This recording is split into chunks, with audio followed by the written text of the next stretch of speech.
Thanks, you guys, for being here. Great gutty win. We pulled it out. A lot of times in basketball and competition, it's better to win ugly than lose pretty. So absolutely ecstatic that we won.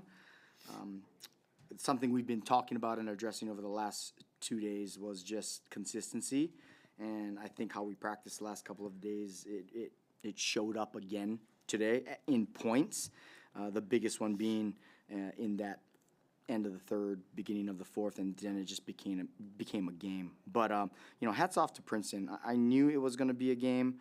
We actually practiced end the game out of bounds plays because I knew we were going to need them at some point, and probably this game. Just I have so much respect for them and their program.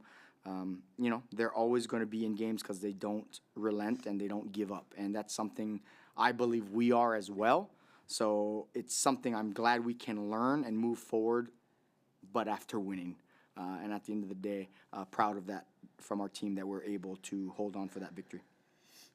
So at one point you guys were up by 18 points, and then kind of that lead just kind of quickly evaporated. What went wrong in that little stretch of time for you guys? I think they got going by what we call death shots, long twos, but they were wide open.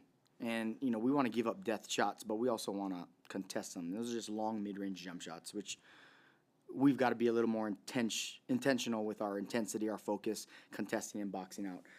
But what that did was it gave them some confidence, and then number 10 from three, she got going. I mean, she finished the night 5 for 6. And that's, for us, the experienced players that we have on our roster, that's something that should have never have happened. I think part of it, too, and I told the team at halftime, I think I got in their way today. I coached frustrated. I was coaching upset, and I think that put a few of our players in a position where they're not able to thrive under that type of intensity coming from me.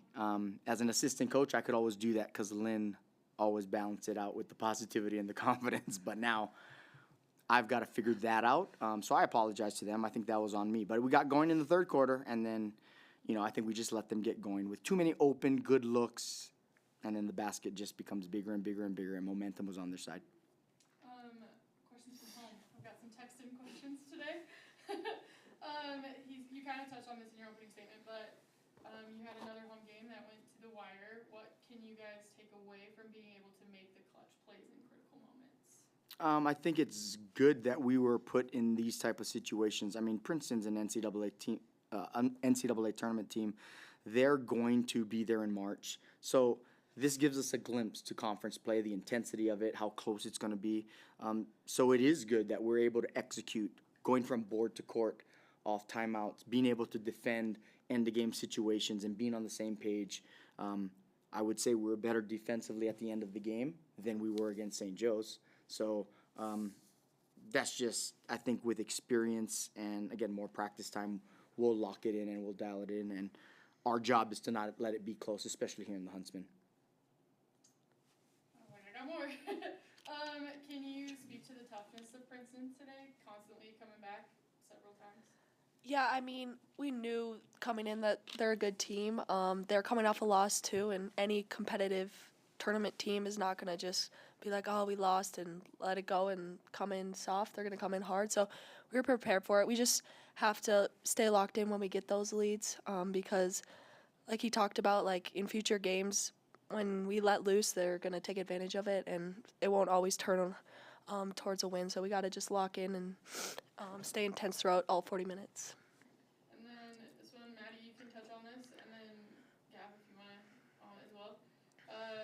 Maddie, you got some big threes to drop today, especially one in the fourth quarter. Was a big momentum shift. So how important was that aspect today, and what were your kind of thoughts and your feelings as you were out there? And then, Gab, if you just want to talk on how important those threes were to get rid of some of our offensive lulls. I mean, it's huge. I think when anyone makes a big three on our team, it's kind of like a boost of confidence, and the weight kind of releases a little bit. And then just, I think that's my job. Coming off the bench, I see what needs to be done on the court, and I mean, I play with 2-3 other great guards as well, so my job is to hit threes. Sometimes it's to get to the paint. It's whatever it is that day, and today I was hitting from 3.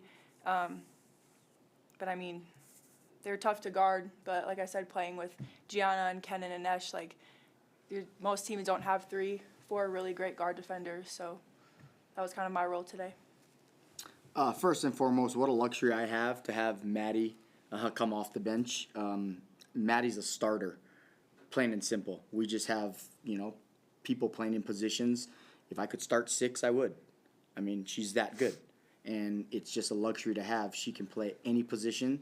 You can ask her how many reps she gets playing the trail post. 0. How many practice times or reps do you get playing the point guard? 0. But what does she do? She just shows up. What do you need? Does it.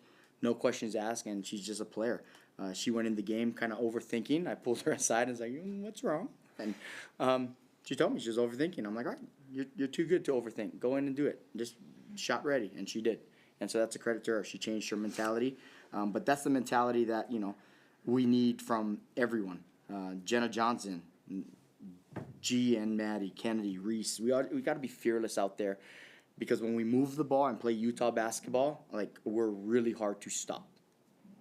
Gianna and Maddie, you guys have had a couple of very close non-conference games so far. How do you think that's going to help you guys as you get into what's going to be a very tough Big 12 conference schedule?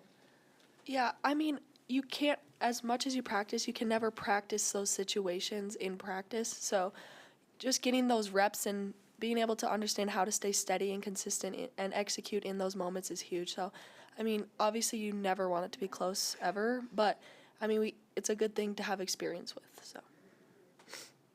I have nothing else to say. That was great. Also, you guys have your final non-conference game on, a week from now on Saturday in Seattle. How much is it going to help this team to have some time off to kind of, rest, get the legs under you before you head to Seattle and then before you dive right into conference play?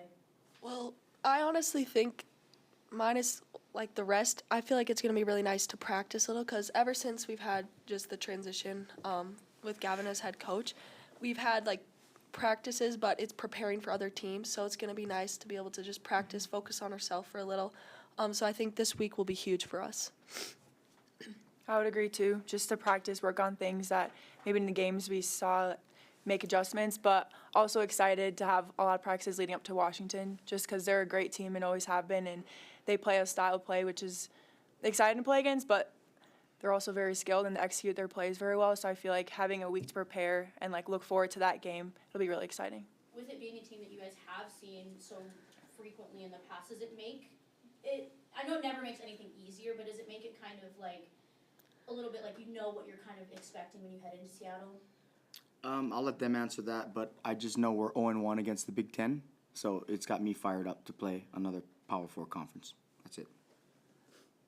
Yeah, I'm excited to play, and every year is a little different, different players, so can't really go in just expecting we know what's gonna happen. So just going in, playing hard, playing Utah basketball.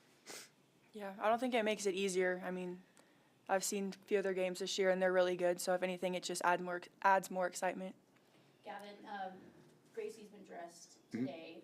What is her status? Is she easing back into it, and is there a chance we'll see her at some point this season? Yeah, I think she's had 2 live practices, and again, like Gianna says, even though we're out there and we're going hard and we're being intentional what we do, there's not a lot of reps for people to kind of get game ready.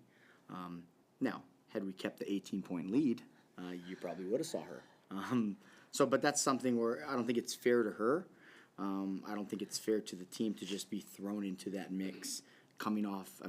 She was doing really well, then got hurt, came back in just 3 practices doing really well, and then got hurt again. It's just it's just unlucky for her, and I just kind of got to keep her head up and keep her spirits up, and it's one of those things. But she's very capable, and she's going to get an opportunity, and we always tell our kids, don't wait for your opportunity to get ready. Get ready so when the opportunity comes, you're ready to kick that door down. Bars. All right, thanks you guys. Thank you.